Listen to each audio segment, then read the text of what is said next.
Hey, hi everyone, it's Laci with Thunderbird Supply. This week I'm going to show you how to bead around the cabochon. All of the materials you'll need are listed in the description below along with the links to where you can get them. To begin, I'm using a cabochon. The first thing I did was lightly scratch up the back of the cabochon. This just helps the glue grip the surface a little better. Next, take your glue and attach the cabochon to your felt. I'm using nail glue for this step. You can use other glues if you prefer. Now we're ready to start beading. Bring your needle up from the back of the felt close to the edge of the cabochon, then thread 12 beads onto your needle. Lay those beads right next to the cabochon to see how they fit around it. Once you're happy with the placement, push your needle back down through the felt at the end of the row to tack them in place.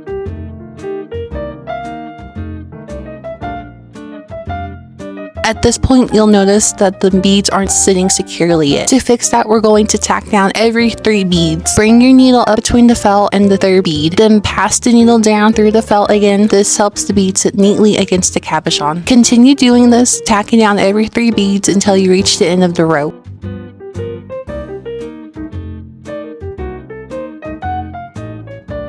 Once you finish, your needle should be back where you first started. From here, insert your needle through the entire row of 12 beads. This enforces the row and helps keep everything in place. You'll repeat the same process as you continue working around your project.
Now this part is optional if you want to add rhinestone banding. To attach it, start by tacking down at least 3 rhinestones with your needle and thread. Then add a small dab of glue to the first rhinestone to help hold it in place. And then you're going to continue tacking down the rhinestones as you go. When you reach the end, cut off any extra banding, add another small dab of glue to the final rhinestone and press down to secure it.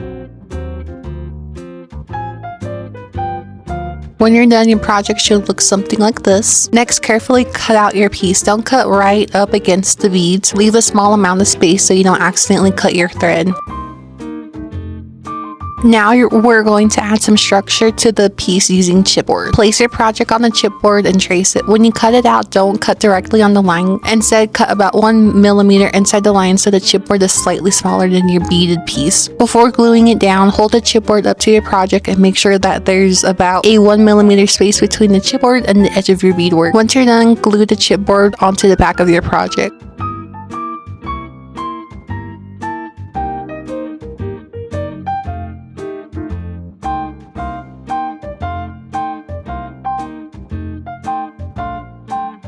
Next, grab your backing material or vinyl just like before, trace your project on it. This time when you cut it out, cut directly on the line. Test to fit against your project and trim if needed, but don't glue it down just yet. Before we glue it down, we'll need to attach the jump ring. Place the jump ring at the top of your piece and make sure it's centered with enough of the ring sticking out for hanging. Then sew the jump ring onto the back of the piece. I like to bring my needle out from between the bands and the rhinestone banding so the thread stays hidden. There's no exact method for this part, just make sure you stitch around the ring at least 6 times so it's secure. Once it feels sturdy, tie off your thread, trim it, and use a lighter to seal the end.